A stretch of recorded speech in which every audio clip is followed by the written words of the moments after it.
Good evening.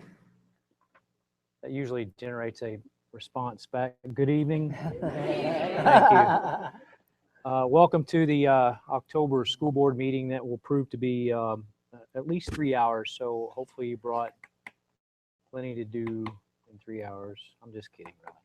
So anyway, it is our tradition to start our school board meetings with a moment of prayer. Mr. Mashmeyer, if you will, please. Please join me. Lord, we give thanks for the time with family and friends over the fall break. We pray for a special blessing on our farmers in the community during the harvest season. In the wake of the Ebola outbreak, we recognize our weakness. We pray for your intervention and good health. Guide and direct us as we seek to do your work. Bless and keep our schools and our community safe. In the Lord's name we ask it. Amen. Amen. Well, we'll call this October meeting to order. Our first item on the agenda is recognition of individual student growth. We'll get this section done and out of the way, and then we can have a graceful exit for all of those who would choose not to stay for 3 hours of exciting board member stuff. Dr. Clendenning. Thank you, Mr. Thompson. We are pleased to have many students and parents and teachers with us tonight as we honor AP Scholars as well as a few other students. So we're going to start with AP Scholars. And so Mrs. Nally will introduce the student. When the student comes up, please come up, be prepared to introduce anyone that you brought with you, or if they brought you to the event, that'd be great as well. And then there'll be an opportunity for a picture, and then you can go back and sit down. So, Mrs. Nally. We recognize students and staff at the beginning of every board meeting who exemplify one of the characteristics in one of our guiding principles. So we'll start with individual student growth representing the AP Scholars from Franklin Community High School for the 2014 and 2014 school year. The first group are the AP Scholars. These are students who have demonstrated college level achievement through AP courses and exams. These students we're going to recognize next scored a 3 or higher on 3 or more AP exams. Jessica Admire, Brett Beeman, come forward if you're here, Bethany Catlin, Jared Cheney, Sam Hollis, Anna Perk, Rebecca Rose, Ashlyn Smith, Spencer Sullivan, and Shannon Sutton. Congratulations to our Congratulations, Scholars. Anna. What's your name? Congratulations. What's your name?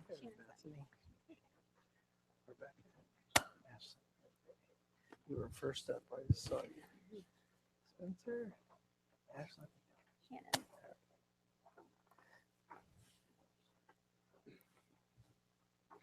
I go all the way through here to get you again.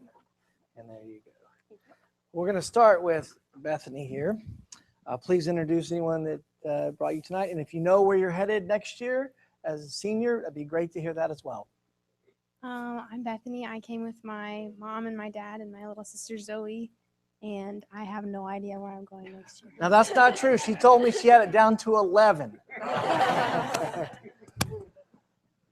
I'm Anna, and my parents brought me tonight, and I really am not sure where I'm going next year. I'm Spencer, and that's my dad, Sean, and my mom, Charlotte. And I actually do know where I'm going. I'm going to Wake Forest University. So, yeah, cool. I'm Ashlyn, and my dad came with me, and I'm hoping to go to IU. I'm Shannon. Both my parents are here with me, and I don't know where I'm going next year either. All right. We need to squeeze in. So why don't we have Anna slide up just in front of Spencer a little bit? Same. There you go. There you go. Yeah, that's right. Okay. All right. Yeah.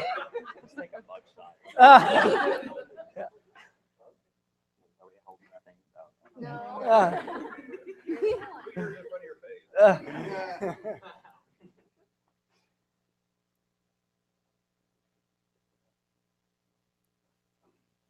Thank you. Congratulations.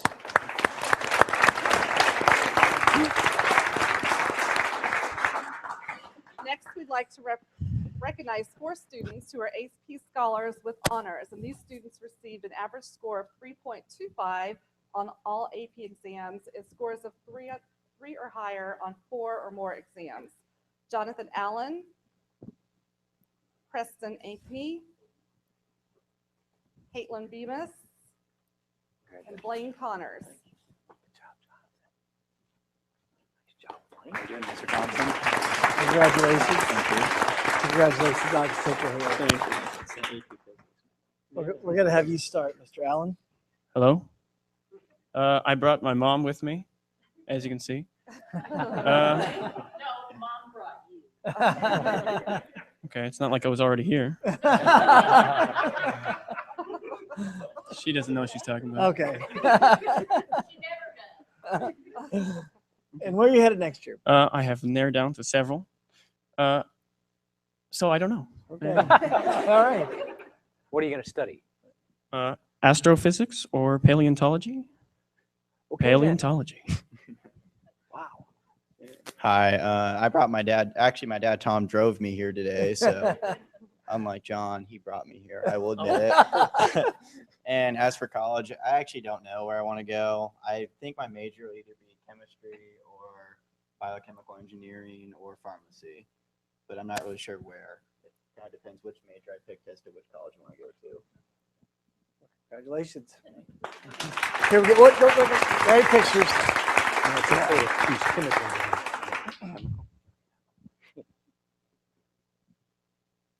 Thank you. Good job. Thank you very much. Oh, did you get it? Okay. Sorry. Yeah. Next, we have one student who earned the AP Scholar with Distinction Award. This student received an average score of at least 3.5 on all AP exams taken and scores of 3 or higher on 5 or more exams. Clayton Culp. Yeah. Who's studying? All right. Still under individual student growth, we will recognize next our FCHS All-State Choir. These students participated in the Zone 5A All-State Choir. Zone 5A is comprised of over 42 schools, and out of the 13 open spots on our zone, our Franklin Choir members took 10. Wow. So let's recognize Amanda Huffman, Madeline King, McKenna Roberts, Emma Wilson, Sarah Bennett, Leah Schultz, Elena Vanderveen, Caleb Wirtz, Kurt Herman, and Jeffrey McAdams. Leah. Which one? McKenna, here you are. Madeline. Mr. Wirtz, you have to come for the picture. So we'll start with you, Jeff. Thank you. Kurt. And if you're a senior, make sure you tell us where you're going. I'm Jeffrey McAdams, and I'm actually a junior, but I plan to go into the Navy right after high school, and I sign my papers in June. So, I'm Kurt Kerman. I'm here with my mom, Lisa Doolittle. She's fabulous. And I plan on going to a college, preferably Butler University. Go Bulldogs. Rough. I am Caleb Wirtz, and I came with my mom and my dad, their school board member. And I'm only a sophomore, so I have no idea where I'm going to college. I'm Elena Vanderveen. My mom came here to support me tonight. I'm a sophomore too, so for now it's musical. I'm Leah Schultz, and my parents couldn't be here, but I'm a junior and I don't really know what I'm doing either. I'm Sarah Bennett, and I brought my mom with me, and I'm a junior, so I don't know what I'm doing. I'm Emma Wilson. My mom thought the meeting was at 7:30, so rock on. I'm a senior. I don't know where I want to go, but I want to study choral music education. I'm McKenna Roberts, and my grandma, my parents, and my 2 brothers brought me. I'm a sophomore. I'm Madeline King, and I'm a junior, and I plan to go to ISU. I'm Amanda Huffman. I brought my mom and dad, and I want to go to Ball State or UIndy. All right. I did have you. We're going to have to go to 2 rows, so we'll let you guys figure that out. I'd say you two guys are up here. Yeah. Yep. I'm going to step out. This would be a good Let's time see. for one of you to give Yeah. a shout out for the musical. That's right. Yeah, we'll say that here in just a second. Don't Okay. yell at me, Spencer. All right, here we go.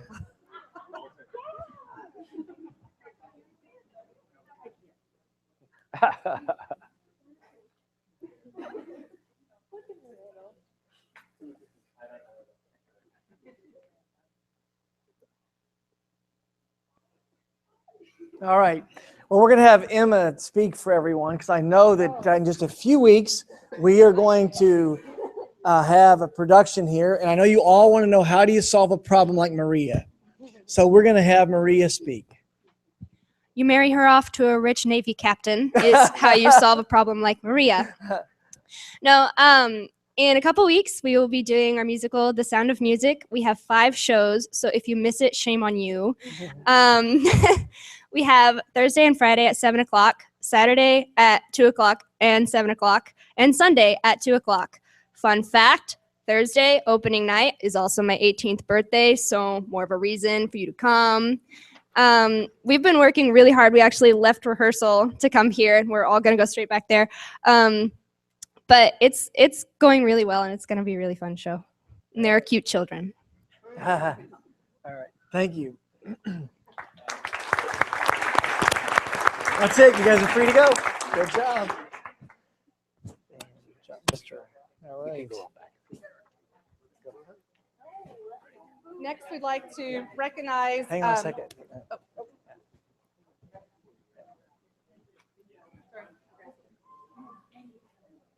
Sorry, Jonathan. Musical. All right. Next, we'd like to recognize Franklin Community Middle School student Jonathan Ott. Jonathan is a published author. He wrote an article in the XY capital HT magazine under Dislocated, which you're going to have to explain all of that to us, titled My Dad, the Superhero Solo Surveyor. Come on up, Jonathan. Just know that the word superhero is crossed out. Congratulations. We'll have you stand right here. Jonathan, after you introduce your parents and your brother, would you read just, maybe the first sentence and, well, maybe the last paragraph, first paragraph, last paragraph, because they're quite good. Yeah. Okay. Go ahead and introduce yourself and your mom and dad, please. All right, well, I'm Jonathan Ott. I brought my dad, my little brother, and my mom couldn't really be in the crowd right now because she's a little bit busy. So, yeah, standing doing. So here we go. My dad, the not superhero. Yeah, well, my dad's been acting pretty suspicious lately. He comes home after long hours with bruises, bug bites, and scratches. He invites strangers into our den. He also leaves to have these lunch meetings. I'm pretty sure that he's not a superhero or a therapist, so I finally decided to ask what the heck's going on. So, from what I overhear, he's some kind of superhero.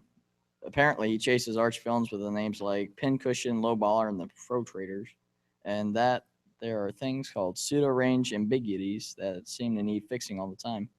Sounds dangerous. And then it goes into a little bit more, and then there's the last paragraph. Well, my dad's not completely a superhero. He is a solo surveyor, and that works for me. However, I'm still looking for a straight answer about the strangers, arch nemesis or sidekicks. Well done.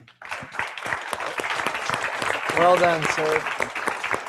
Come on We're gonna have over. mom come up and Mom. join us. Superhero.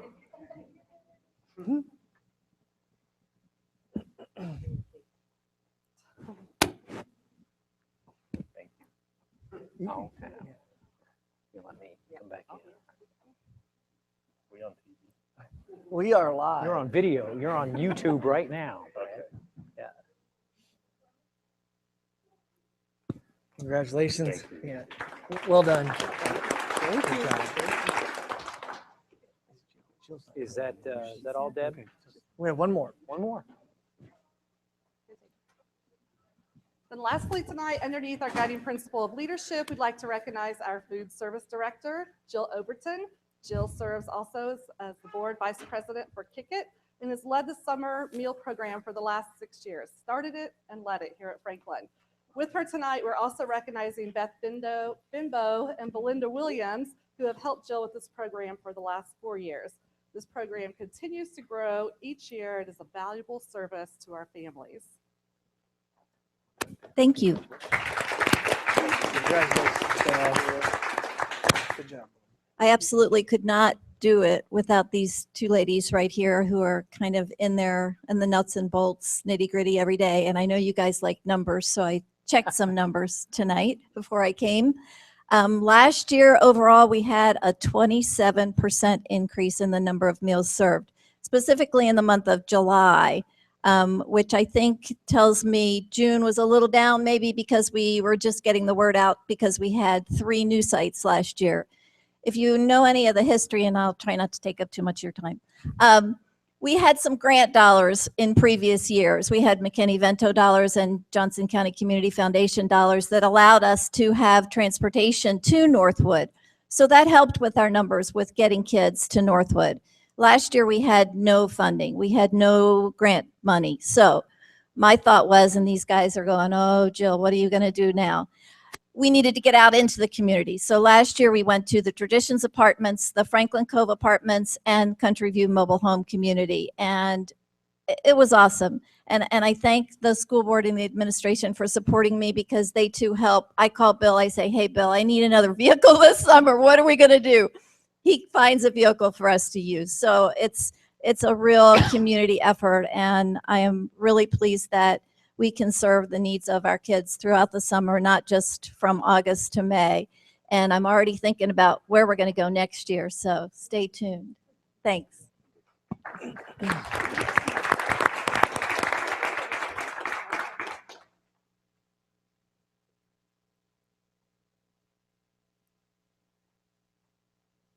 Well, I would kind of take off of Jonathan. You guys are superheroes. You do a lot for our kids all the time, and I just want to personally thank you on behalf of the administration and the board.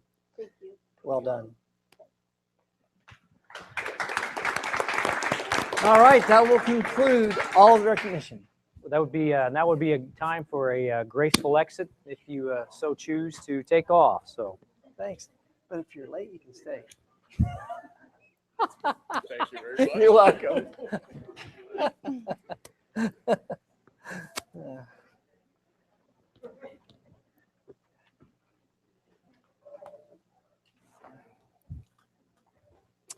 All right. very good. We will continue. Next item on our agenda is any public comments relative to anything that is on the agenda for the evening. If you have a comment, please come up to the podium. Limit your comments to 2 minutes. Appearing, we'll move on. Mr. Thompson, I do have 2 items I'd like to bring to you. One, in just a few minutes, we're going to recommend that Mr. Ahouse become the new middle school principal. And at that time, after you vote, and hopefully it will be approved, he'll say a few words. We wanted to say we're looking forward to his leadership.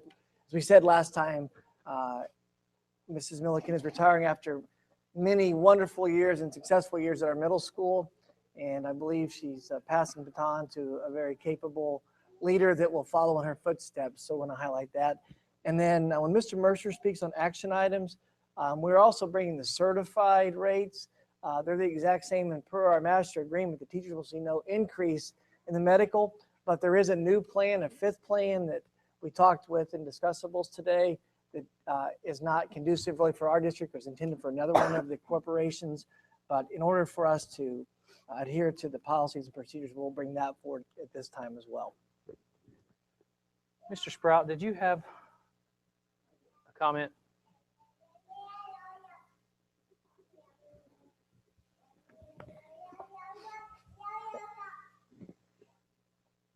I apologize. I just wanted to remind everybody tonight is the first night that we will not only be broadcasting on Channel 15, but we are also broadcasting live on the internet. And I think our communications expert is broadcasting that out on social media this week. So, thank you. Thank you. And Matt, that channel can be found On Twitter or on our website, there's a link. Twitter. If you follow our Franklin Community School Corporation, it's also available on our website.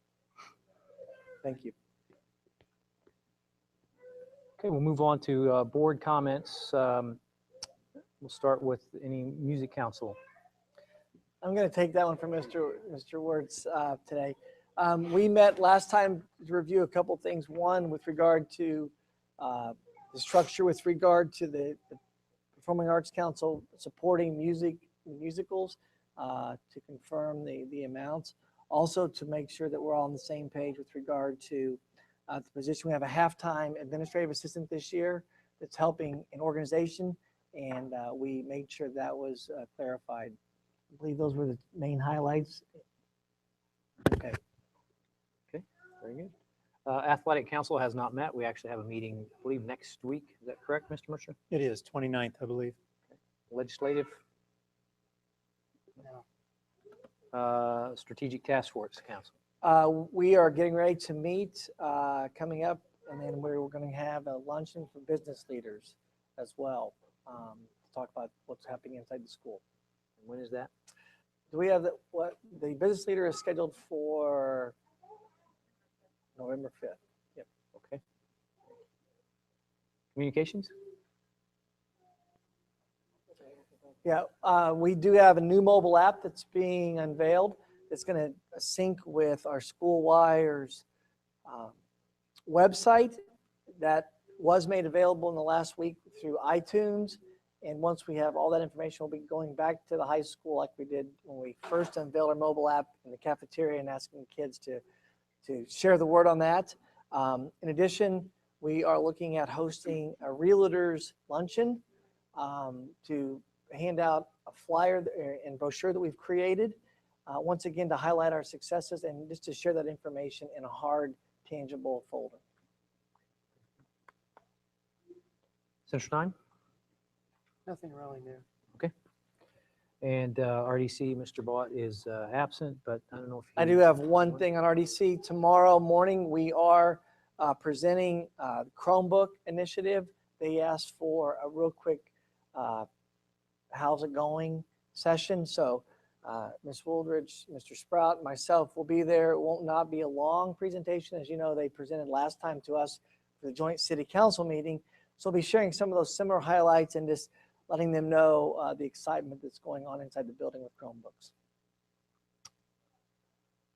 Very good. We'll move on to consent agenda.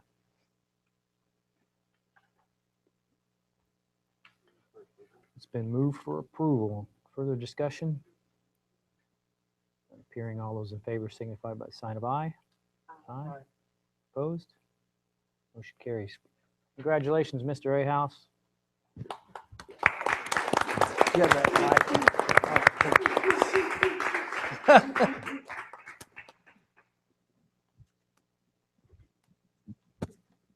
Since you have everyone here, we'll meet you halfway. You can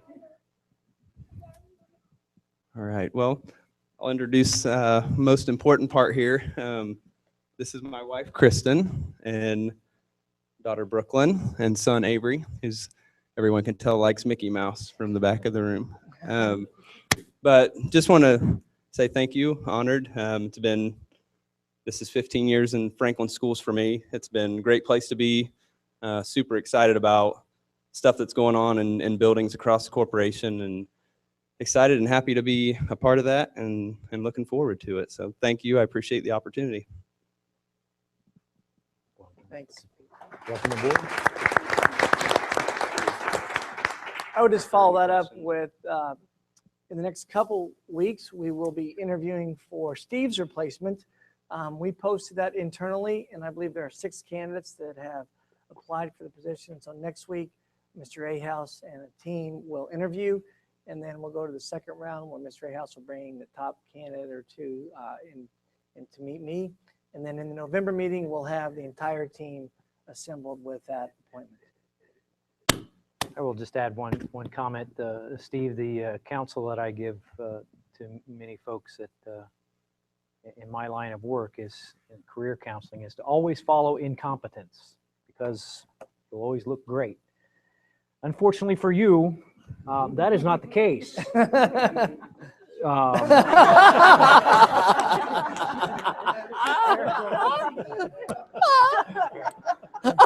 have you have some significant shoes to fill in terms of the quality of leadership that we've had for many, many years. And again, thanks to Pam, and I'm sure we'll have more of a thank you send off in December, but know that the expectations are high. So big shoes to fill. Thank you. Sorry. Thank you. Thanks. We're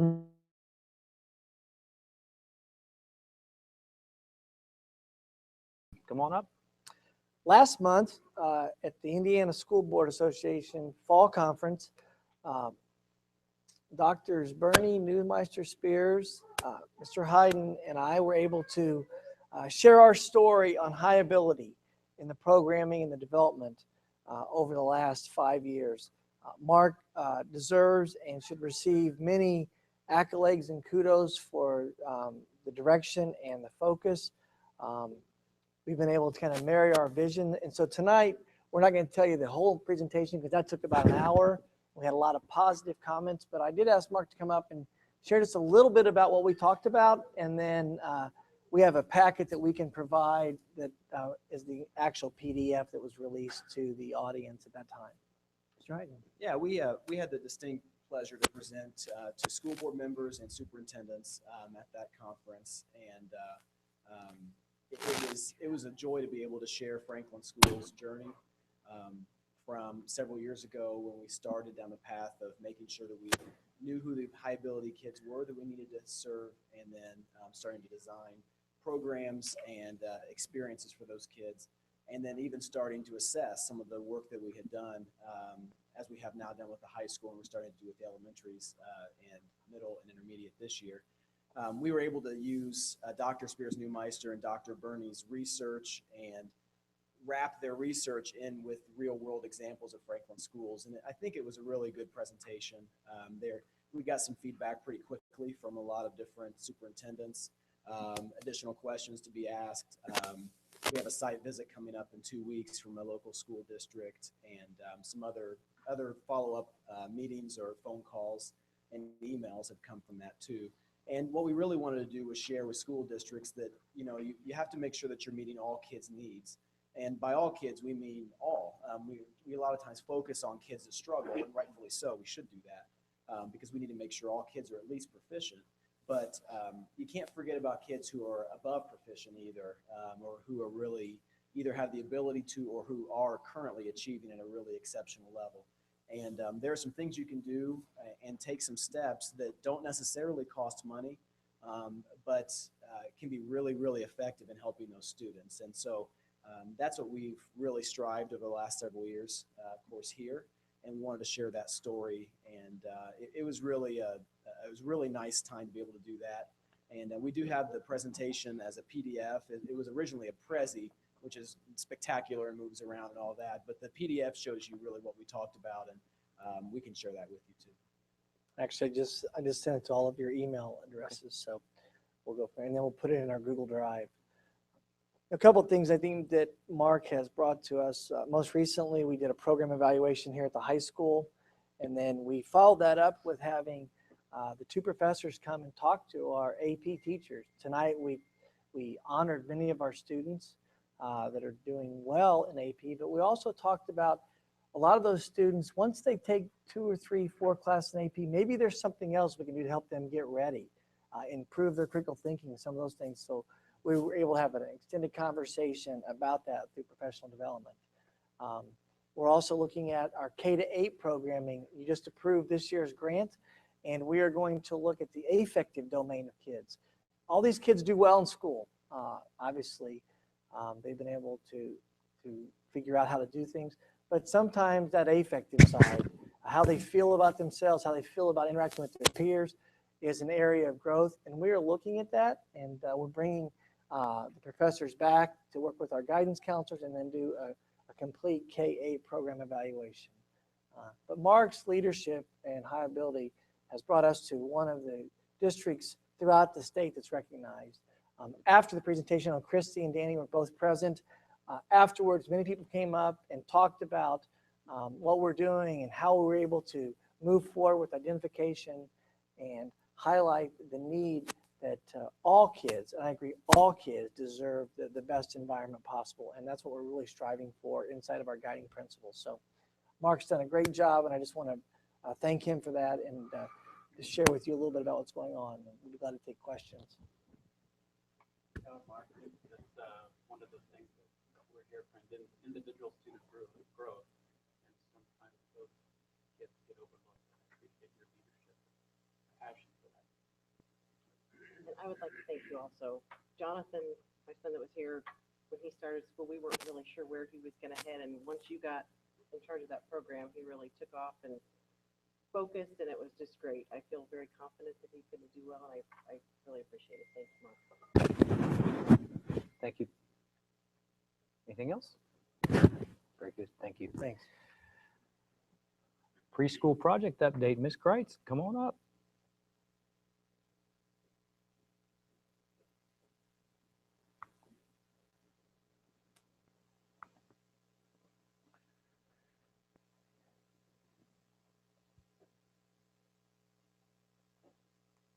I'm going to give just a brief committee update for the early learning project that was stemmed out of the Revenue Generation Committee.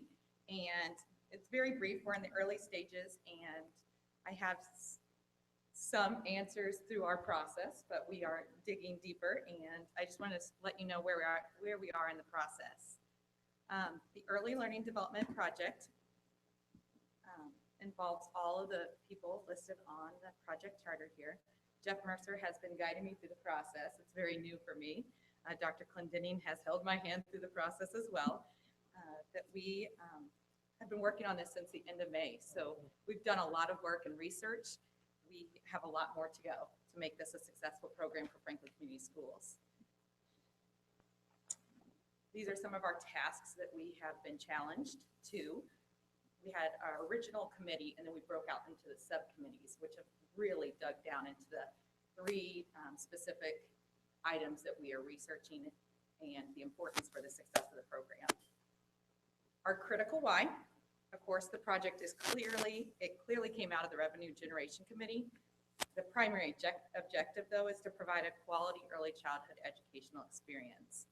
And of course, this is a working document, so we have found that this is going to shift a little bit through the research that we and our findings through the subcommittees and their work through that process. Here's our project charter. It involves some data. And again, it goes back to saying that the General Fund Optimization Project and the desire to generate revenue for Franklin Community Schools while still providing a quality early childhood experience. Then we dug down into the cause and effect worksheet. And the three variables that we used to weight against were individual student growth, revenue generation, and the developmental readiness. And those are the variables and the inputs that we weighted with the original committee. This was before the subcommittees were developed. And then we transitioned into the failure modes and effect analysis, the FMEA, and we drilled down into instruction, at-risk students, and staffing. And this is just a snapshot. So if you'd like to see the whole document, I can send that to you as well.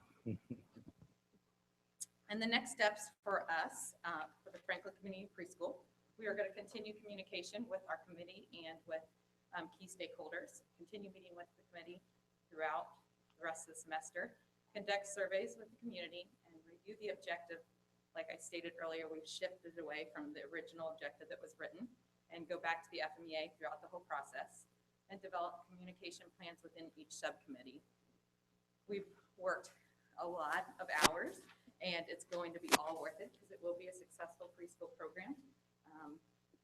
Preliminary, we would love to open registration in January 2015, and with the projection opening in August of 2015. That's all preliminary. All that work, if all this all comes together, which I'm confident that it will. So I met with Dr. Clendenning, and we revealed some more information on Friday, and we've got lots of steps to do, but it's in motion. Questions? I'd like to add a couple of comments. One, I want to thank Katie. This has been a very big task as we look at how to help students in the preschool domain, and she's done a great job. And I also want to thank Jeff in the process. As you know, we continue to refine and define them, and Jeff has been there to kind of help guide. It's a tough balance when you look at the original thought of revenue generation and then looking at helping all kids when we still have a very fixed environment, the number, opportunities, et cetera. And that's really what we're talking about right now as she drills down, and she and her committee have done a great work on that. I am going to probably come back next month with another real quick snapshot, because we are continuing that timeline to get registration up and going in January. It is our desire that Katie continue to lead this, similar to what Mark's done with High Ability. Katie's expertise, her master's degree is in early child development. We need to tap on our experts to help guide that process, and she is definitely that for us. So I just wanted to highlight a couple of those items. I have a couple questions, Katie. Yes. What kind of enrollment are you anticipating? Preliminary thoughts Yeah. on what we're working numbers around. Yeah. To see what will work. We're looking at 60 students. Ideally, that's what we worked our numbers around. Now, we have some working room both ways, but we have projected all our numbers, and Don Burton and Tammy Jackson have ran numbers for 60. Potentially 20 at 3 locations, but that's all preliminary due to the findings in our subcommittee work. But we had to start somewhere to start crunching numbers. So And if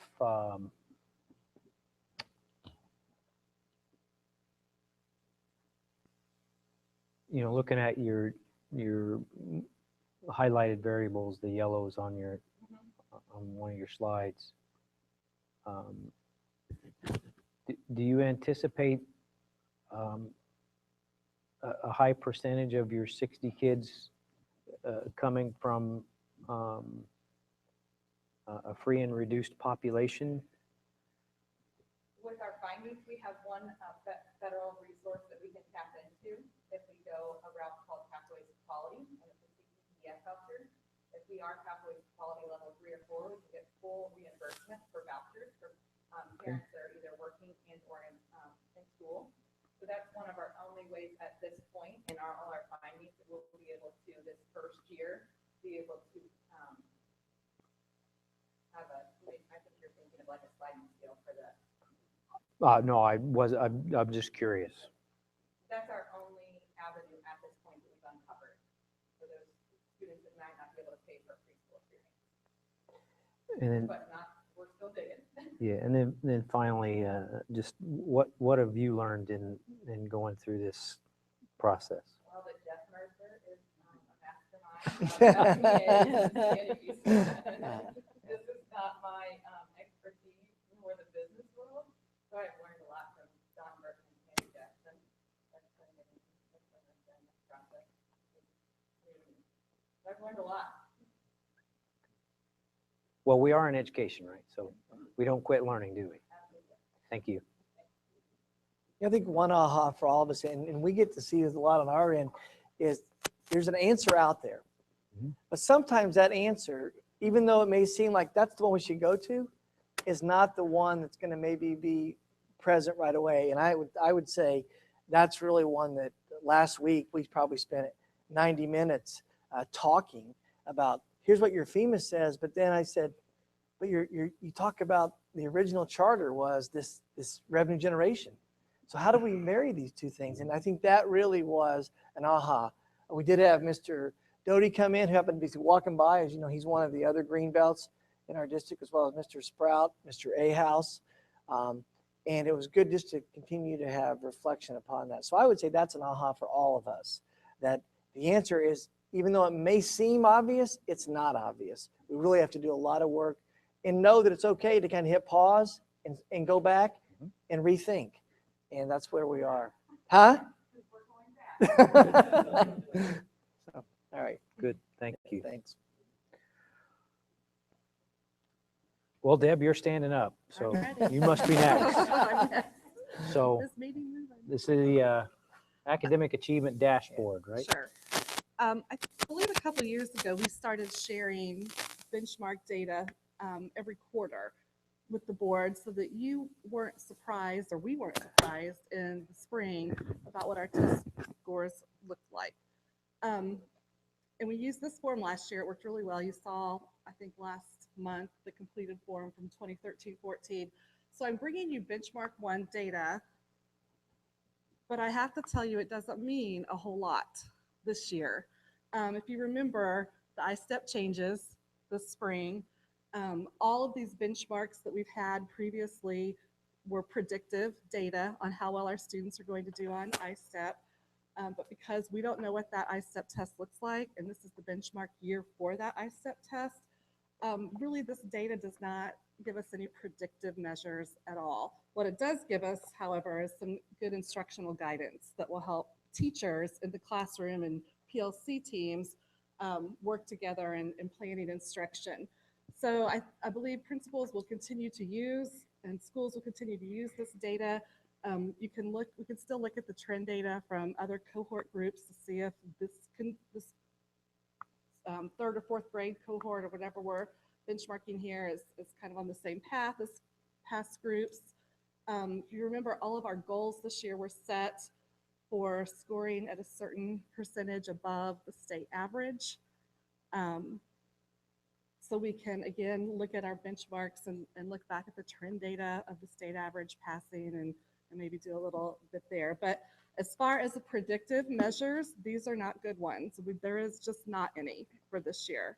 So we're going to do the best we can with the information that we have and wrap our heads around the instructional piece of that. So I just wanted to make you aware of that as you looked at these benchmarks.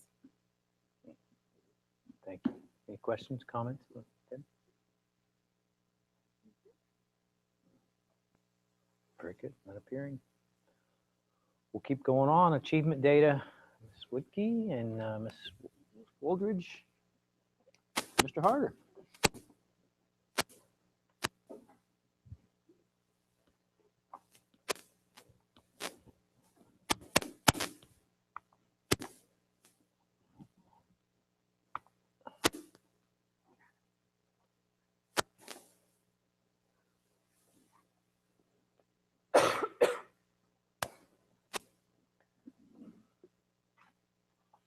Good evening.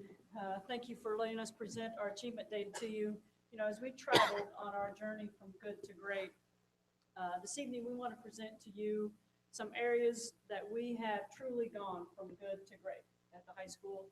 And then we're going to show you some areas that we might categorize that we're good, and some areas really, really good, but we're just not great yet. We're almost there, but we do have some areas for improvement. So obviously this first screen, the graduation rate, you can clearly see that this is one area where we have gone from good to great. 3 years ago, we were at 85%, and now we have clearly eclipsed that 90% mark, where 93% of our students graduated, met our school improvement goal of 90%. So that is a huge kudo and praise to our students and to our teachers for all their hard work in getting our students to the 93% graduation rate. The next slide is also a positive. We're not at the great area yet, but it's very good. As we talk more and more about preparing our kids and our students to be college and career ready, it's very important that they strive to get the highest diploma that they can get, and that's the honors diploma. So we do have a positive trend line in this area.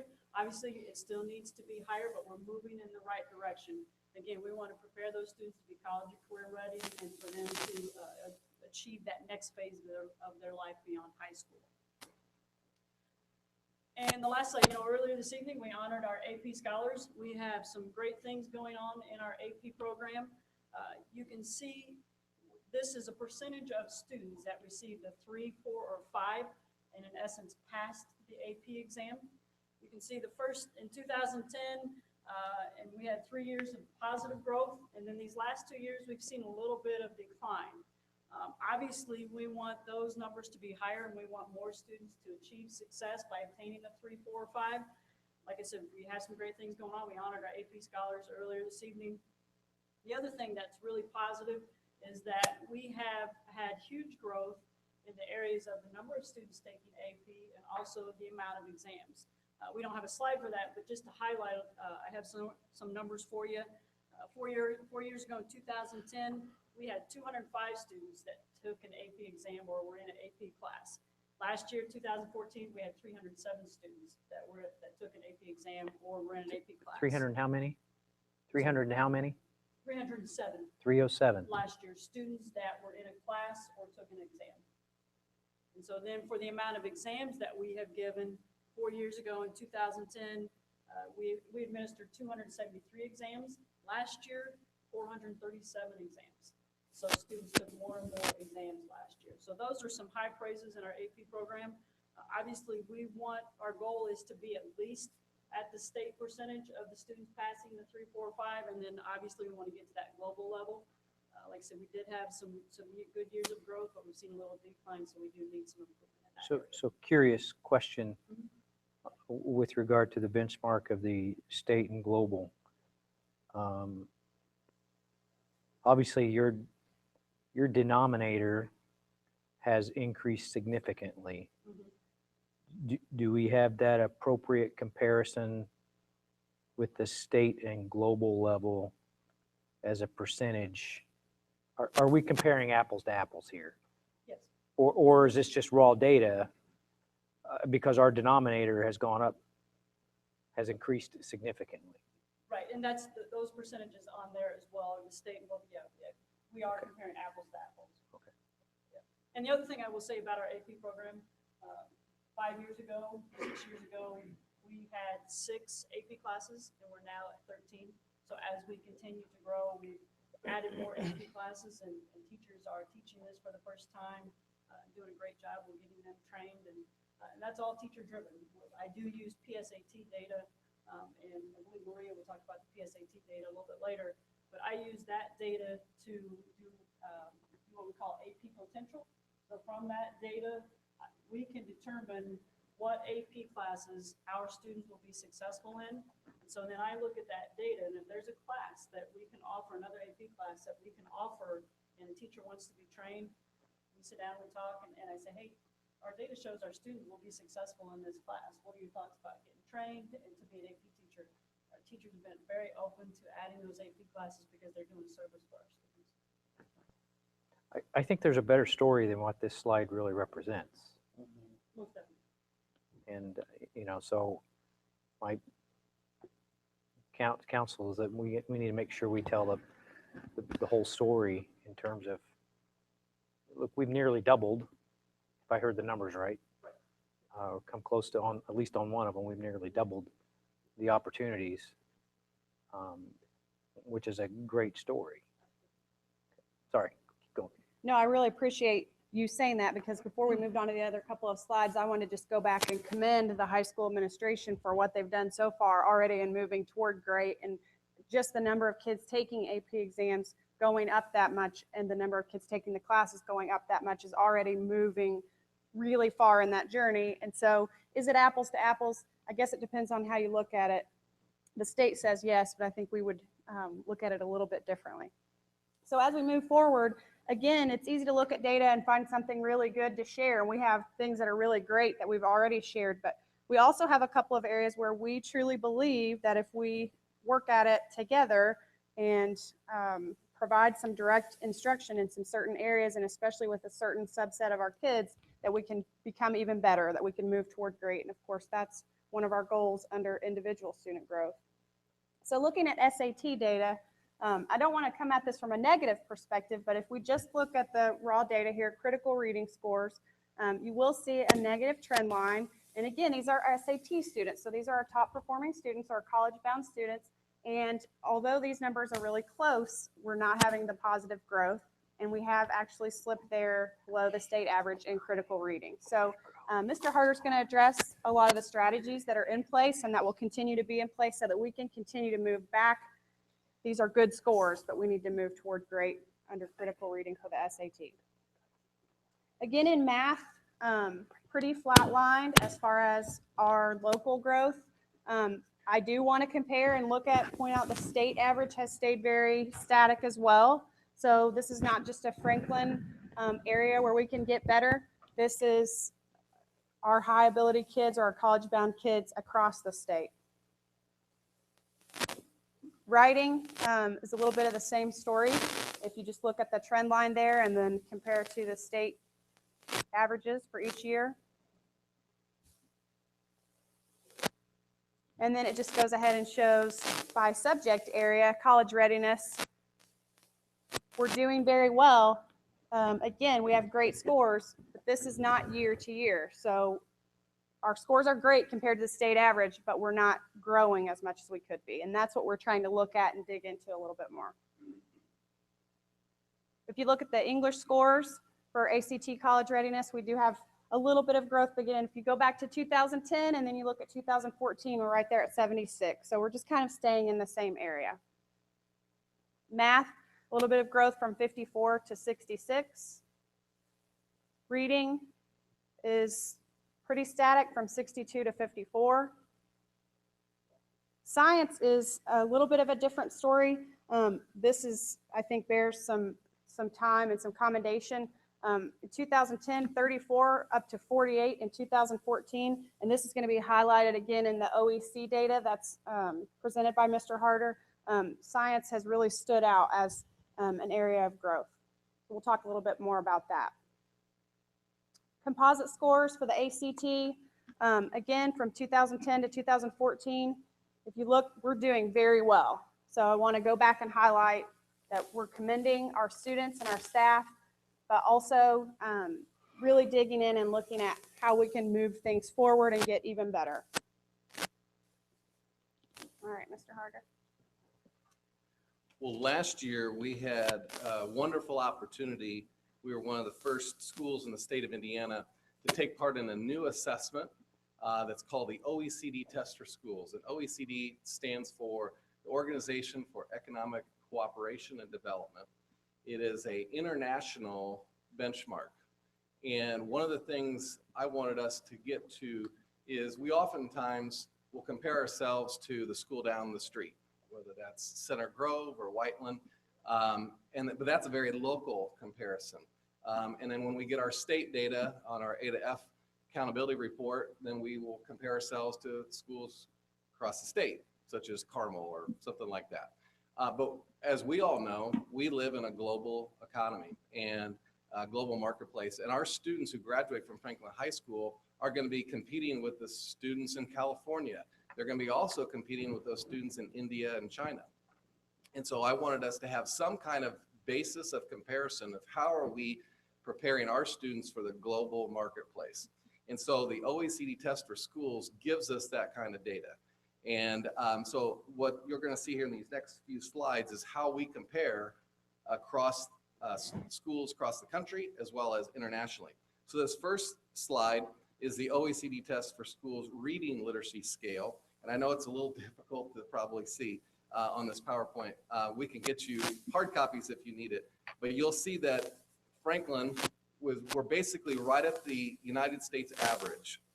And we test below some countries in Asia, specifically like Shanghai, Korea, Singapore. However, we are scoring better than Germany or the United Kingdom. And so it kind of gives us an idea of where we stand. Next is the math literacy scale. And again, just like on reading, Franklin scores right at the United States average. We're a little bit further behind other countries. As you'll see, the list is a little bit longer in terms of the countries that are scoring higher than our students. And then lastly is the science literacy scale. And here is a real praise. We focus a lot of our efforts on the algebra ECA and the English 10 ECA, and we don't tend to focus a lot on science. Well, this is a good example of how well our science students are being prepared. And again, I want to emphasize that this is not reflective of just the high school. This is reflective of the students' experience at the middle school and lower, and they come to us. And you'll see that on the science scale, Franklin High School scored well above the United States average, and we are above most countries in terms of their score. We are, again, still behind some of the Asian countries and countries like Finland, but you can see that we're much higher on that list. I forgot to mention that the students who are tested on the OECD test for schools are 15-year-olds. And so 15-year-olds across the world are tested on their skills and knowledge in reading, math, and science. And so these are students who are freshmen. They were second semester freshmen, or they could have been sophomores for us. The next three slides are how we compare our results, how they compare with schools that are similar to us based on social economic background, because oftentimes that's a reason to dispute the results. Well, they don't compare us to our, how our kids are, our background, et cetera. And you'll see that on this scale,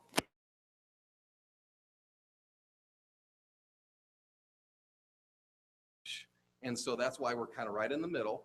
And then we're compared with other schools that have similar economic background to our students.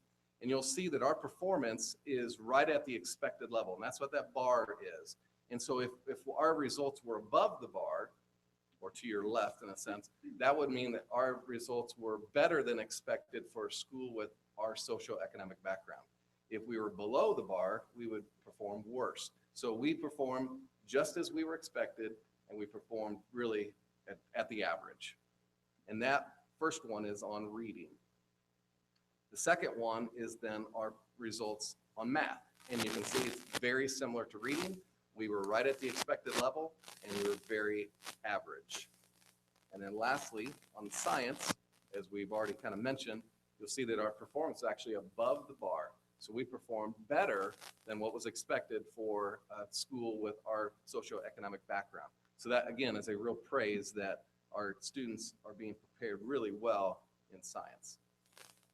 The last graph I want to share with you is that the test is broken down by 3 different proficiency levels. And there is the top level, intermediate level, and then below baseline. And how the OECD test for schools kind of categorizes this is if a student's performing at the top level, they are deemed to be highly skilled and have great opportunities in the future. Those who score at the intermediate level have the knowledge and the skills to be able to be productive citizens in our society. Those who are below baseline face uncertain education and job opportunities. And so the first praise is that you'll see that Franklin High School students at a greater percentage than the United States average. This compares us with the United States average as well as Shanghai, which is the highest. You'll see that we have a greater percentage of our students who score at the top or the intermediate level than the rest of the United States. So for example, in reading, 85% of our students are at those top 2 levels, whereas the United States average is 82. So that's a praise. We're getting more of our students at that intermediate or top level than the rest of the United States. The same is true in math. And then on science, 100% of our students are at the top or intermediate level, which far exceeds the United States average of 82% and even beats Shanghai, which is really hard to do. So that's a real praise. However, I also show this because when you break the data down a little bit further, you'll see there's an area of growth. And this is the whole point of our presentation tonight, is we want to be transparent and show you some praises, but also show you some areas that we need to continue to work on. So you'll see at the top, our top performing level, like in reading, we have only 6% of our students performed at the top level, compared to the United States average of 10%. So we're not getting our top students to perform at a level that's even at the United States average. That's an area that we can work on. It kind of goes hand in hand with what Dr. Clendenning already mentioned and Mark Hayden already mentioned with our high ability students and what we're trying to do there. The same is true in terms of math. We're just right at that US average. And then in science, we're only 2%. Even though we had 100%, only 2% of our top kids performed at that level, whereas the US average was 9. So again, lots of praise, but then also some areas that we need to continue to work on. And so then in conclusion, we, again, wanted to be transparent and show you our data. All of this has nothing to do with the ECAs. But one thing I did want to share today is I left you a little article. I know we had fall break last week, so I don't know if some of you were in town, but the Daily Journal had a nice article about test scores. One of the things they highlighted was Franklin, and specifically our algebra scores. So I wanted just to take a few minutes and just highlight that.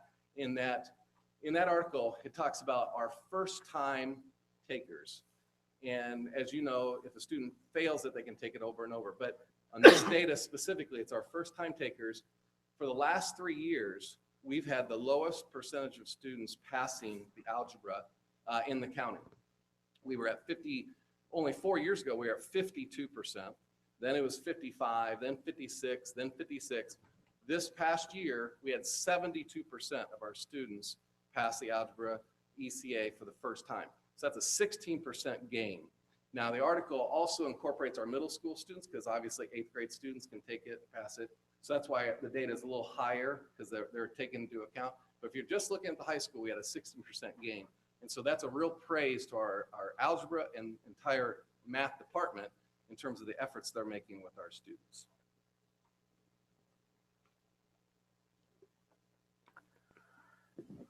Questions, comments? Darren, I just wanted to say, I think you were asking when we were talking about AP, has our average of students taking the exam stayed with the state average of students taking the number of? Is that correct? I just quickly looked on the DOE website and we are above the state average in the number of students taking the exam. So it does help tell the story a little bit. The last 3 years, the state has hovered around 30, 32%. And in 11-12, we were at 40% of our students taking AP exams. And it sounds like 13-14 data would be even higher. It's just not on here yet. Yeah, I think the data as it was presented does not tell the complete story when you factor in the denominator has had a significant increase comparatively, is what you just found out. I think the other comment I would make is the looking at the SAT data. You know, from a graph perspective, it looks dramatic. From a statistical perspective, it's steady state, and it's well within well within a normal band, and I think that might be a more accurate picture to present, that we're not declining. We are within normal distribution. We're not growing, we're not having a step change, but we're not declining. Just from a statistical perspective, to say that our numbers went from 497 to 494, and looking at critical reading at the moment, is statistically is probably fairly insignificant. And I think that's really what we need to make sure. Obviously, what we want to see is statistical growth, right? The other flip side of that, if you showed a curve that had that dramatic of a slope visually, it would not tell a complete story either. So. Well, one thing we wanted to do, though, is also just highlight, because we've seen from multiple data points that our reading scores are declining slightly, even if it is within that statistical range, or they're flatlining. So whether you look at our SAT, ACT, the OECD, the test for schools, and then our ECA results. So that's just an area that we want to work on, we want to focus on, because we're not seeing the growth, and we want to address those things. Well, again, I think that the statistical principle of a control chart will indicate whether or not there's a trend. You indicated that you're seeing a slight decline, and I would push back and say, unless you look at it statistically and recognize the trend rules that might apply, it could be just normal statistical variability as opposed to special cause variability, which is what you got to be aware of. I think the bottom line, though, in order to increase, to have a step change, we have to do something differently. And I don't know what that is. That's you guys got to figure that out. But I I would challenge you to go back and look at it from a statistical perspective and realize, no, we're well within normal variability. But in order to improve, we have to do something different. to One get of the things that we're to move up. highlighting with Mrs. Woodkey is her doctoral work in statistics, and we are partnering with Mr. Sprout in the IT department, and we're going to be doing some of those studies, both covariance studies and also some of our own regression studies, to look at those very things as we drill down. And so you'll be seeing more of that. I know that they just purchased the software, and they're delving into that, and that'll help with that. So I think part of this is helping tell the story, because you know, you present a graph like this, and it could be construed that we're not doing a very good job, when really the message is we are steady state. This is very interesting data. What's kind of the plan to use this as long-term use? Are we going to drive any decisions out of the, other than it's very interesting? Well, in terms of, as I just said, one thing in terms of the reading data, we've noticed, again, steady state. And so we've met, we've started to have, we're brainstorming some ideas in terms of how we're going to address that. Obviously, we already started as an entire district to put literacy as a real focus. And through the work of Nikki Sargent at the secondary level, we will continue those efforts. And so we're hoping that'll start to bear fruit, because any initiative, it does take some time for them to see the fruits of that labor. One thing that was interesting in the OECD Test for Schools report was they surveyed our students on their reading habits. And one thing that came out glaringly was that they don't read outside of assigned work. So they read whatever they're given in school, but they don't read for pleasure or anything outside of school. So what can we do to encourage that? Because obviously we want them to read and read a variety of, literature and so forth. And so maybe we can do a better job of creating some incentives. And again, this is not just something for the high school. This is something district-wide that we need to tackle so that our students are doing a better job on that. What's something we're going to do on an annual basis? I mean, what's the plan? for the OECD test, we are looking at that. We received a grant from a foundation through CISC. I'm not sure that we'll participate this year, but I think in the 15-16 school year, you'll look to see us come back and take a test again. As Mr. Harder highlighted, there were 5 other schools that partnered with that. That'd be another step. One of them's Madison down near the border, and then Carmel, Avon, Fisher, HSE, and us, right? Westfield. And Westfield. So we'll continue to partner with them as well to look at that. But I do think we will continue to look at OECD data. It is a good test. This is the test that when the articles are written about the national education structure, this test is the one they're using. So we will continue to benchmark and partner with them.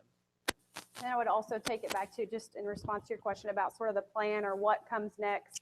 Of course, we just are getting this OECD data, and you were able to go and talk about strategies and get advice on how to move forward. And so we really want that to be teacher driven, so that there can be a lot of buy-in and ownership from the teachers in moving that forward. And so that's a process we're just starting. In addition to that, I'd take it back to what Mr. Hayden shared with the high ability study and some of the strategies that came out of that. We're trying to wrap all of that around and come up with a good cohesive plan to move forward that takes all of those things into account. So again, just being very transparent tonight with the understanding that we're still working on it. Thanks. It's good stuff. Thank you. Mr. Doty, I hate to do this. Is the air conditioning on? Somebody shut it off. It's turned a little warm, didn't it? It is. I thought maybe it was just me. Sorry, everybody, but the temperature is rising in the room. I don't think there's. Okay, As we get ready- we'll keep going on accountability and assessments. Maria and I have spent a lot of time these first couple months of the school year attending Department of Ed meetings, curriculum director meetings, learning about all of the changes in accountability and assessments for this next, really for the 15, well, some of it's this year, but most of it is for the 15-16 year. So we just wanted to give you a preview and start the communication early so we can keep you guys as informed as possible as we track down this road that changes every day. As you know, Indiana adopted standards, the Indiana academic standards this summer. In the curriculum world, we like to refer to those as the Common Core plus more. Luckily, we had headed down the Common Core path 4 years ago and stuck with that even when the state was in flux with where they were headed. So really, our teachers have been teaching a great deal of these Common Core, of these Indiana academic standards already. You will also find throughout the standards, college and career ready used everywhere. What does that really mean? To break it down, in English language arts, it just means more nonfiction reading, higher text complexity, and evidence, evidence, evidence. No longer will we see narrative prompts on iStep where so-and-so had a great day at the zoo, tell me about a great day you had. It's all gonna be evidence supported, and kids are gonna have to dig deep into text. They're gonna have to compare and analyze more than one text. So we have really shifted, especially our writing, to the more providing evidence and support. In math, there are less topics at the grade level, but a deeper focus on those topics. There is a great deal of emphasis on problem solving and process skills, and there is more challenging content as we work up the ladder. So for this year in iStep, we still have 2 parts. They're calling it iStep Part 1 now, and that is still the Applied Skills Administration in March. Those are most of the writing activities, a lot of the work of math where you have to show your work and write about it. Anything that can't be a multiple choice or an easy to grade question, we do in March. The second part is called iStep Part 2, and again, it is the multiple choice part. It is given in April and May. The one piece that is new this year for our students is the technology enhanced items. So our students will be dragging and dropping. They will be using the computer to manipulate text, to highlight text, to annotate. So we have been just given from the state some practice items, and Maria and I are meeting with the different ELA and math teachers 3 through 8 in the next couple of weeks to share that information with them and make sure we have that in all of their hands. So we talked a little bit earlier about the formative assessments or the benchmark data. I just wanted to review what we do at the elementary level to help guide our instruction throughout the year. In-class DIBELS is literacy and math. We use that for all K2 students and some 3rd and 4th grade students, about the bottom 20% of 3rd and 4th grade students, performing students in our district. We use that benchmark to help us determine where their skills and weaknesses are. We give that 3 times a year. We are still using NWEA in grades 2 through 4, reading and math, 3 times a year. And this helps us really determine individual student growth. Students set goals around their reading, math skills and monitor those goals throughout the year. A new assessment this year is iReady. Because we dropped NWEA in grades 5 through 8, we didn't have a test that gave us a Lexile level on students. So in searching for something to replace NWEA with, we found iReady. Every 5th through 8th grader takes it at the beginning of the year. It is strictly a reading assessment. And there are some 9th through 12th graders that are taking it. If the 9th through 12th graders are 2 to 3 grade levels behind in reading, we want to see where their Lexile levels are and provide some reading support for them. One thing that we are doing at the high school in particular, we have some what we're calling developmental reading classes. So in an effort to provide direct instruction in reading, not English language arts, but reading, we have some classes that they're using this data from iReady to help guide their instruction. Acuity, 5 through 10 really. I'm just going to talk about 5 through 8. We decided to move to Acuity because we thought it was going to be a predictive measure for iStep, and then when we got it this year, it's just another diagnostic tool. But we could still use it for instructional purposes. Again, that's ELA and math, and that is 3 times a year. So what this means at the high school level for this year for ECAs, they will look a lot like they have in the past, according to what we're being told. And I'll just kind of temper that with, we've been to almost weekly meetings to try to stay up on all this. And each time we learn something new that has changed or that's a little bit different. And that's why we're going out to meet with the grade level teachers in the math and English language arts department so that we can try to make sure that we all stay up on the same page as far as these changes. But the ECAs will have 2 components. It'll be broken down into the graduation examination with items aligned to the older standards that we're more familiar with or have been using. And then the second part is the accountability assessment, where the items are aligned to the newer college and career ready Indiana academic standards from 2014. So the students will just take one test, one ECA that looks very similar to what they've taken in the past or would have taken in the past, but it will actually be broken down into 2 segments, the second of which is what will be used to determine the students' or the school's accountability measure. Acuity, again, it is not necessarily predictive because the ECAs have changed. Same story with ISTEP that Deb just told us. But we will continue to use the predictive forms for the ECAs for acuity for graduation exam content. It is predictive for some of those areas. And the new college and career ready aligned items can be used by teachers as supplement are aligned to the accountability assessment portion of the ECA test. So we will still continue to stay up on acuity and use it, as Deb said, to drive our instruction as much as possible. Instead of focusing on the fact that it's not as predictive as we like, we're going to use it as a diagnostic tool for classroom instruction. Next year's assessments, again, this is all just according to the newest resolution that was passed. This is what we're being told, but we'll have to kind of wait and see. It's all sort of in flux. The summative assessments that will still be in place for grades 3 through 10 will include the grade 10 ISTEP changing to a new graduation exam with a phase out of ECAs. What we've now come to know and understand is the ECAs will become just English 10 and Algebra 1 assessments. They will just become math at the 10th grade level instead of Algebra 1. High school science assessment based on Biology 1 will come into play and have more effect as far as students' graduation exam. IREAD 3 will stay in place.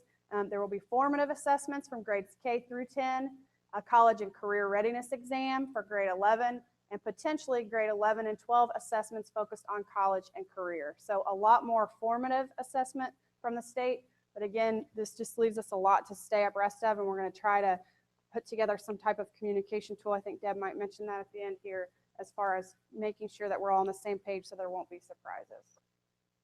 And then the last thing would be the new accountability model. Of course, with all the assessments changing, it raises questions then how will we be judged as schools and as a district. This is the guidance we're given to date. The accountability model for this school year stays the same as is. We're awaiting state guidance for next year and beyond.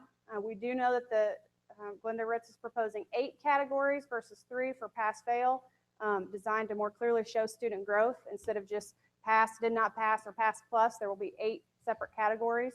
Growth has always been measured more at the elementary and will continue to be. Growth will be phased in as a measure for secondary students. Growth will now be measured by individual students rather than peer-to-peer. And we've always known for the last few years the accountability measures to be graded on a 4-point scale. That will now be a 100-point scale. So it's a lot to take in, but we're trying to take it in small bites and get it out to everybody as we go. One thing I think I would like to add, even though acuity this year is not predictive, it is designed to be the same types of test questions that are going to be on the spring ISTEP. So we have heard from at least the 5th and 6th grade building that students are finding this test hard. It's taking them longer because if we think about the depth of knowledge chart, there's 4 levels, 1 being just the very general learning level, all the way to 3 and 4 being the most critical thinking skills. Our ISTEP test in the past has been built around levels 1 and 2. The new ISTEP test will be 2 and 3 and a little bit of 4. So that's what we're trying to get our kids prepared to take, those different kinds of application, critical thinking kinds of tests rather than the regurgitation tests we've had for many years.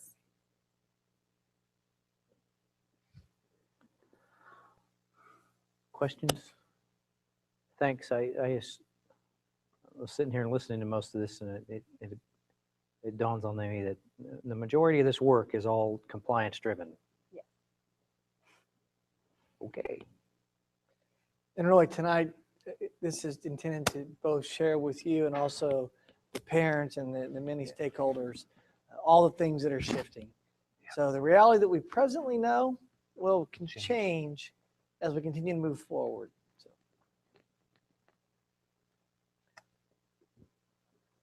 Okay. Mr. Mercer, financial report. Now we get to the fun stuff, right?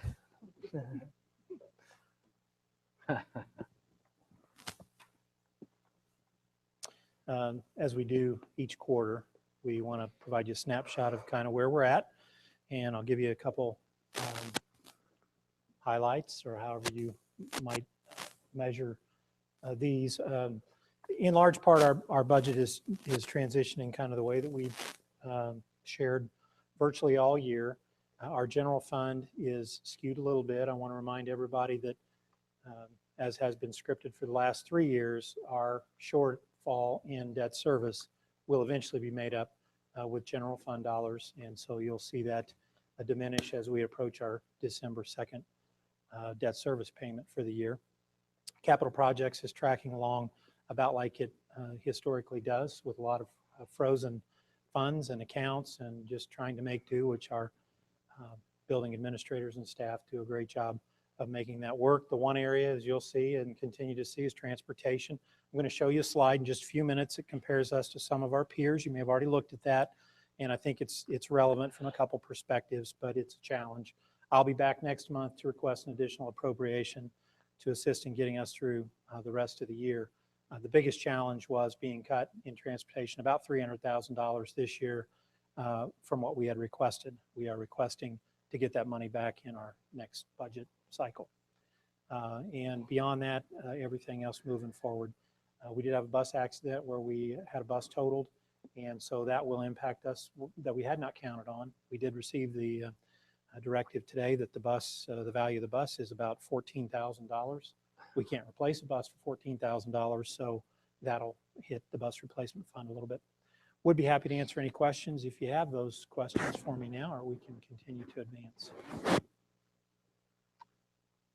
We'll move on to next item, which is approval of the 2015 budget. The first item I wanted to share with you is a little bit of peer data, which I've done some analysis on those schools that continue to be in our peer group. And I wanted to share this for two perspectives before I ask for approval of the budget. One is, you'll notice in red what our approved budget is for this year in transportation. And I just want to highlight some of our peer groups that are close to us that appear to be very different than us. Martinsville has a fund approved levy of $4.3 million. Clark Pleasant is $3.2 million. Two districts that look somewhat like us, not much larger, a little bit, and certainly don't traverse that many more miles. Martinsville will. We're at $1.5 million. Clark Pleasant's got our fund doubled. So when I stand up here and talk to you about the issues we're having, this is a clear indication of why that has occurred, and it's really tough to get ourselves out of it. We're trying to manage through it the best we can. The second document that I wanted to highlight has to do with debt service, and I don't have the data from the other school districts for the 2015 year because budgets are being approved now. But we do rank #1 in the debt service, and of course that's going to go up this next year. We have our highest debt service payment that we've ever had, and that will take us well beyond 15 million. Even though we did some bond restructuring to help us a little bit, it's still significant. The other thing that I want to point out before I ask for approval on the budget, just so that everybody understands, and I started way back in August when we did the budget workshop and reminded everyone, tax rates are going to go up this year. There's absolutely no doubt. If we didn't do anything but just the debt service increase, they would go up. 2 years ago, our tax rate was $1.68. This year, in fact, I'm already on to 15, but this year, our tax rate is $1.47, 21-cent difference.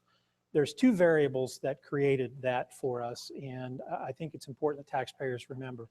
One was our transportation fund was decreased $300,000. So there's 4 to 5 cents in tax rate. The second item was the AV in our community went up 5.6%, which is the single largest increase we'd had in a long time. And so that was a little unexpected. It was good news, really good news. This coming year, we're going to go back up, and how far we go up, I don't know. It will be dependent on what the Department of Local Government Finance determines we be approved for. But if we started at $1.68 and jumped up a little bit, it wouldn't look like as much of a jump. The reality is at $1.47, whatever the increase is, it's going to appear to be a little more significant. So I've mentioned this each month, and I know you're probably getting tired of hearing me say it, but that is in fact the case. And we'll just wait and see kind of where we end up. So before you have the resolution to adopt our budget for this coming year, or what we would like to consider to be our budget. It's on the document on the screen, and you've had an opportunity to review that. This has not changed since last month. This is the exact same set of information in a little different form in our Form 4 now. And so I am requesting approval of the 2015 budget in the amount of $54,526,206 for the 2015 calendar year. I move approval. It's been moved for approval. Further discussion?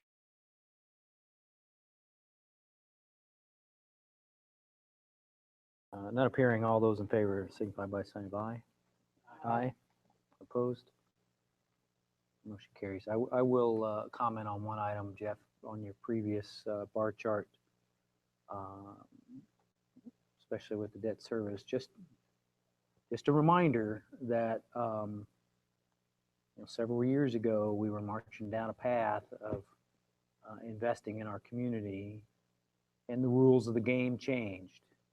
In 2009 is when the rules changed. I'm not saying that we made poor decisions. I'm saying we made decisions based upon a different set of rules, and we certainly may have made different decisions had we known what the rule set would be. And so the one that we could have affected would have been the renovation of the middle school, which is where we really got caught right in the middle of the rules changing. But obviously this facility and our middle school are key assets to this community. So certainly make no bones of apologies to anyone, because this is a great place to be. But understand that our debt service structure is as a result of decisions made prior to rule sets being changed, and that's why we've been in the challenge that we've been in. So I will say hats off to our corporation under Dr. Clendening and Jeff Mercer's leadership, that more than anyone else that has been in our shoes, we have survived and thrived, and that's an attribute to their leadership and the rest of the corporation, who has not only weathered the storm but has come out better for it. So, okay, I'm off my soapbox. Thank you. We're moving on. What's next, Jeff? We're going to take a look at our proposed non-certified medical rates. As you probably know, we are in the throes of getting folks entered into the new medical program and getting them signed up. We do begin withholding in December, and so it's important that we move forward. Per the master contract Dr. Clendening alluded to earlier, the teachers' medical rates won't increase. We do have a slight adjustment in the vision, but it's consistent with the master agreement with the teachers. However, what we have in front of you tonight really is twofold. One is a certified document that's really not here for the medical rates as much as it is for a fifth plan, which has now been added as our trust has added it between last year and this year. And I think it's really designed to assist one school district, and that school district is not us. I don't think this fifth plan, which is referred to as the high deductible, high premium, HDHP. I don't think it's going to be very attractive to our employees, honestly, but it is on the certified document. Where I'd rather focus my time is on the non-certified document, which you have on the screen in front of you. And, you know, there's a little bit of history here that I think it's worth mentioning again. And that is, we went for 4 years with non-certified folks not receiving a raise. And we were very sensitive to that. And we weren't any different than any other school district. However, in most cases, it's not a group of people that make a great deal of money. And so we tried very hard to remain competitive on the medical rates. And so we've held true to that until this year. And we're requesting a bit of an adjustment upward. I will tell you, and it's hard to compare school districts because everybody's medical plans are different. But just in comparing costs from other district to ours, we remain very competitive to date. There was a 3% increase with the trust, and we are proposing that we absorb 1.5% and that the non-certified staff absorb 1.5%. To put that into perspective, if you have, virtually all of our folks are on the very high plans, either single or family. If you have a single plan, very high, the increase is $6 a month for a total of $72 annually. It's moving from $30.64 to $36.64 up top. If you have a family plan, we are proposing to move from $88.60 currently to $106.60, or an $18 a month increase, a total of $216 annually. And I believe, and I think Dr. Clendenning does as well, that $106.60 for a family plan in this market today is still a very attractive rate. The vision plan goes up $2.14 a month. That required, we were on the tail end of a 2-year agreement. This is a brand new one. It'll be an add of $25.68 annually if you participate in the vision plan. That is the non-certified piece. And the certified, again, just to highlight, we're only talking about the item in green, both for the single and the family. And it's just to add this 5th option, which again, I don't believe anybody in the district will be particularly enamored with entering into. There were some changes to the plan itself that were made trust-wide, not Franklin schools, but with some deductible levels and out-of-pocket expense. Dr. Clendenning and I think Mr. Cunningham or Mr. Wallace, or maybe all three, will be doing a podcast in the next few days to kind of outline those areas. And then we'll be sending an email tomorrow to all staff to notify them if you approve this, kind of where we're headed and what the rationale was for heading in a particular direction. Happy to answer any questions. Devoid of any, I would ask approval of these 2 items so that we can advance our medical deductions here in December.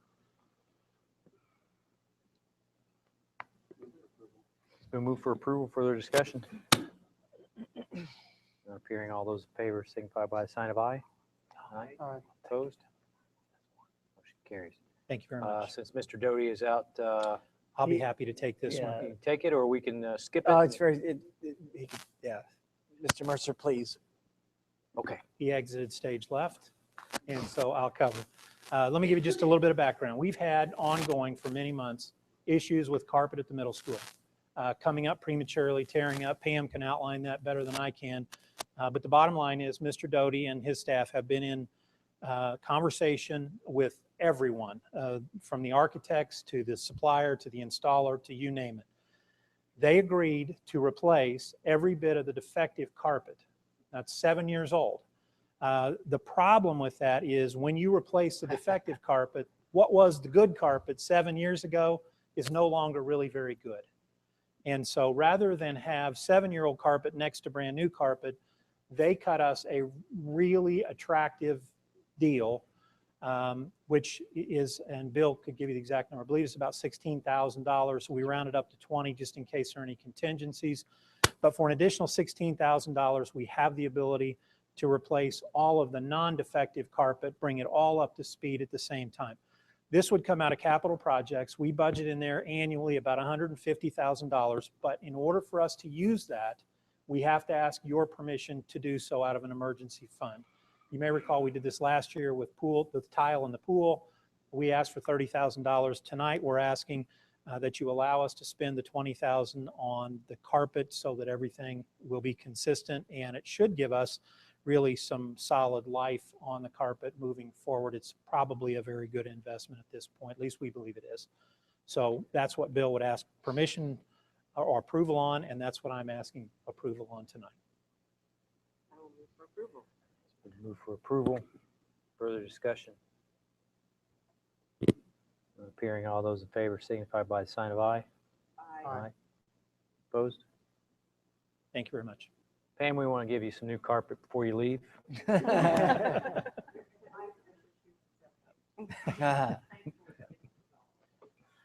Hopefully it'll get done before you leave. Okay. It is Christmas. That's break, right? wishful thinking. You can come back and visit. I think they're going to try. Last action item, Neola readings, second readings. There is a host of policies here. With your Count- permission, I would like to council just to remind- read them by number, and if there are no questions, which I believe from our past Right. month there are none, we'll take them as one group after that. Okay. Policy number 0151, dealing with Board of Finance, and that is statutory with the state. Policy number 1630.01, medical leave. Policy 1662, anti-harassment. Policy numbers 3362, 4362, and 5517 also pertain to harassment in terms of the new law from Indiana as well. Policy 3419.01, policy number 4419.01, privacy protections for group insurance. Policies 3430, 4430.01, Family Medical Leave Act. Policy 5111, determination of legal settlement, eligibility of enrollment. That's also in with regard to transfer tuition. Policy 5517, policy 5630.01, use of seclusion and restraint with students. This one does parallel special services in Johnson County surrounding schools, and it is also new law. So that will be reflective at the end of this reading. And then policy 6144 with regard to investment income, and then policy number 6151 regarding bad checks and uncollectible debt. Just a reminder, Mr. Mashmeyer did review these with Mrs. Nally and Mr. Mercer and myself. Great morning. We thank you for that, sir. So I believe all of the questions that were pertain to any of these we discussed and reviewed at that time, and also consulted our attorney if there were things that came up. At this time, I'd ask that you approve all of the policies that are involved in the second reading. I move approval. It's been moved for approval. Further discussion? Not appearing. All those in favor signify by sign of aye. Aye. Opposed? Motion carries. Thank you for reviewing that, Mr. Mashmeyer. You're quite welcome, but I don't volunteer to do that at C9.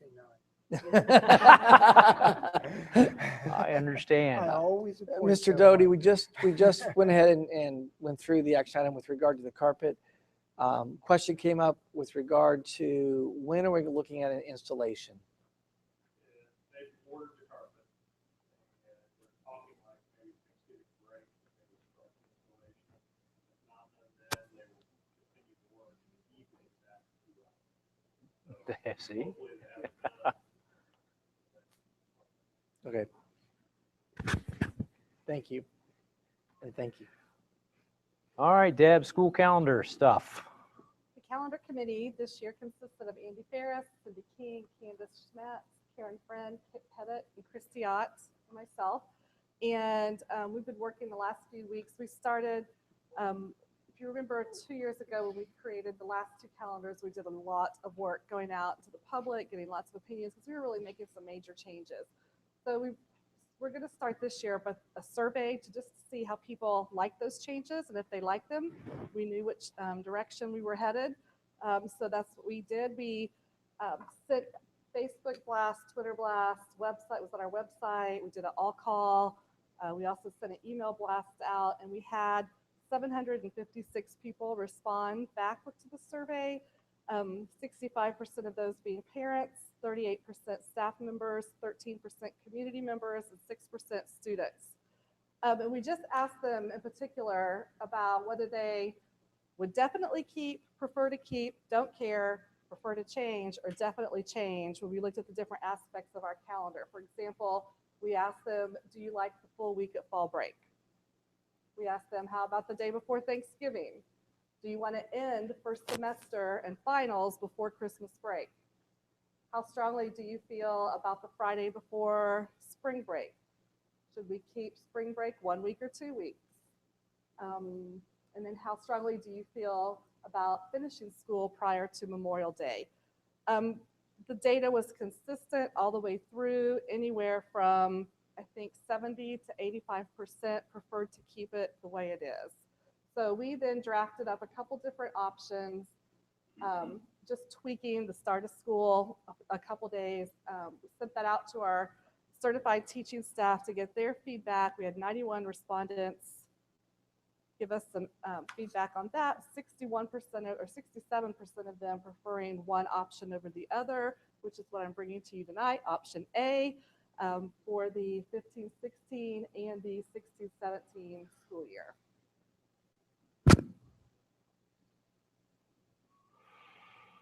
Comments? Very folks? similar to our last 2 years. Well, just a word of thanks. I appreciate the rigor by which you've collected feedback. I personally quite enjoyed the full week of fall break. I would have liked for better weather, but you know, that's out of our control. So I appreciate the rigor and the amount of feedback that you're collecting. The others? Bring it back next month for a vote. I assume the next 16, 17 is very similar. Yes, yes. The only difference, I will tell you, the only difference in the 16-17 calendar, just because of the way the days fell, it moved graduation 1 week to June 2nd. So graduation is not the weekend of Memorial Day weekend like it has been the last couple of years. It's just the next week out. So we are out of school on the 24th, and we're not going to graduate until June 2nd. Correct. So why is that? Well, the committee felt, and feedback from the teachers, and the high school wants to chime in, with 25th being the day teachers could grade finals, Right. get grades recorded, and then have graduation the next day was cutting it too close, especially if we would have snow days of any kind. We have decided to add most of our snow days to the end of the year. That's the green days here.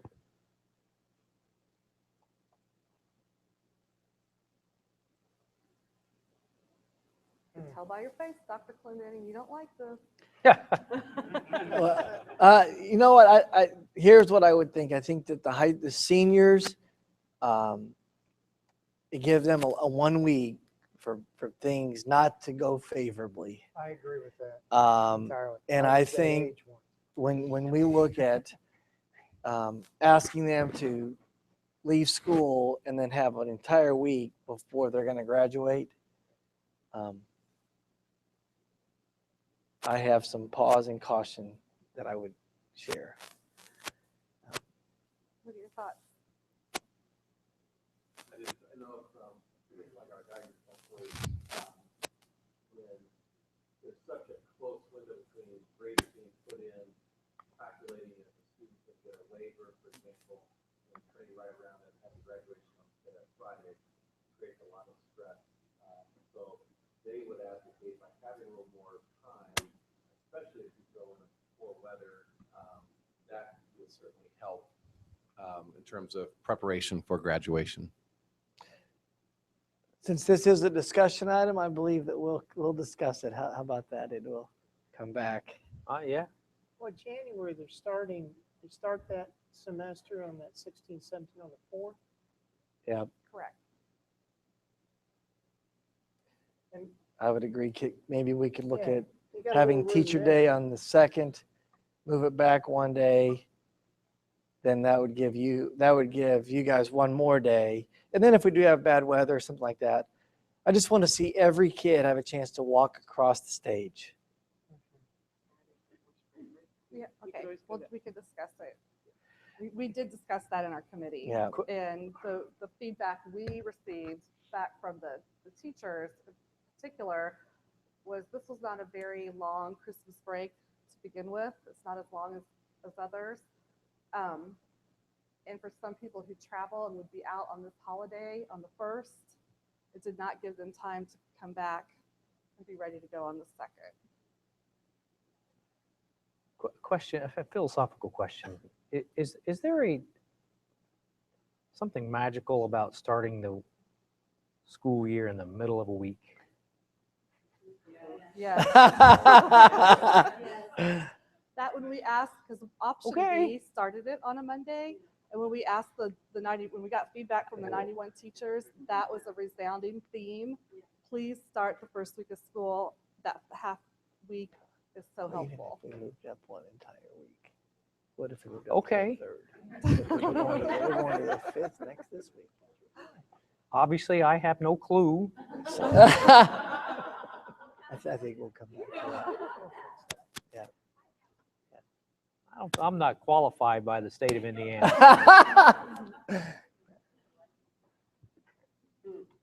I concur with Mr.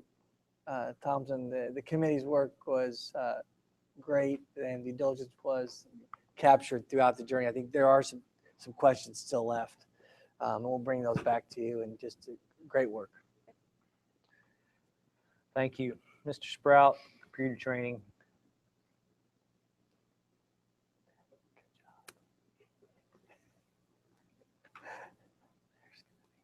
This is a follow-up on some Friday notes. We've had the opportunity to provide some training for our IT department, basically online, and the cost-saving measures of keeping us sharp so we can continue to support and ensure that technology is functioning. We had the ability or offered the ability to receive training online. So this isn't going to class, this is all viewing it over the computer. In evaluating this opportunity, there were criteria that we did and prioritized order. Price is at the top. But I'd like to highlight, and I'll circle back on it, on the student access to CompTIA training. But you can see the criteria that we used to evaluate the vendors. For the IT department, it was important. As you know, we have Cisco access points. We have Cisco switches. We have Cisco phones, the voice over IP, the switching and routing. What we wanted to do is provide the opportunity for individuals in our department to receive this training online, as well as our Microsoft network, where we have Windows workstations and Windows servers. What was exciting about the vendor that we're going to recommend is A+ certification for our students. As you know, we have students in our Chromebook Care Center, and as I talked with this vendor, they were willing to team up with us. And the price that I show you will not include the training that we're going to be able to provide for these students. What we'll do, it will provide the maintenance of PCs, mobile devices, laptops, all of that great information, and students would be able to graduate with a network certification. Circling back on the first bullet, it's already held by 900,000 people, so this isn't just some small certification. Speaking to one student, I explained to them if they walked in and had this certification for certain areas in our department, they would be overqualified. You can imagine their smile from ear to ear. They are vendor neutral, so it isn't affiliated with Dell or HP or any other type of technology. The vendor selection, there were multiple vendors. We negotiated the price. Our price, the vendor we suggest is Stormwind at $3,490. It will be paid via E-rate, which means tax dollars will not be funding this. And as I had mentioned, they were willing to team up with us and provide this additional training for these students. They did lower their price substantially. It started out at $6,500. So they've really stepped up to create a partnership with Franklin. With your head nod of approval, I'd like to proceed with conversations with them and look at furthering that partnership. Or answering any questions. I don't have any questions. We're not approving anything, correct? No. I mean, yeah. Okay. Thank you. Thank you, Matt. Okay. I said we'd be 3 hours. I was off by an hour. We got about 5 minutes worth left here, maybe 10. Board administrative comments, Dr. Clendenin, calendar stuff. This is National Bus Safety Week, so we'll be going to the elementary schools and doing a couple different activities. Just want to make sure everybody they were aware of that. Musical we've already discussed, and then Thanksgiving break is coming up. I just want to make sure everyone is aware. One thing that's not on here that I do want to highlight. Originally, we were to release the letter grades from the state of Indiana. The roundtable was scheduled to meet on the 15th, and then we were able to release those publicly. We do have the most successful achievement in our school's history. Unfortunately, I cannot go through and highlight those successes. However, I did want to make everyone aware of that. In November, unless something happens in November before that, we will have a celebration with regard to the letter grades for our respective schools and our district. But I wanted to make sure everybody was aware that that was on the agenda for tonight.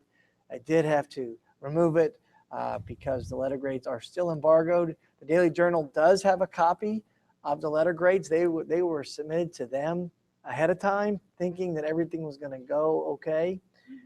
The issue has to do with international baccalaureate scores for a few of the private schools. So we're being held up by just a few schools. So that's what's happening right now with regard to letter grades. I want to make sure everybody's aware of that. And lastly, just at the conference, Christy, is there anything you'd like to highlight or share? No, I was just going to say how proud I was to be on the Franklin School Board when I sat there and listened to Mr. Hyden and Dr. Clendenin present. It was really nice to hear the women from Ball State say that they use Franklin Community Schools as their guidelines when they talk to other districts about high ability programs. It made me very proud. Follow up, anything else, Dr. Clendenin? No. Any comments by the rest of the administrative staff from the board?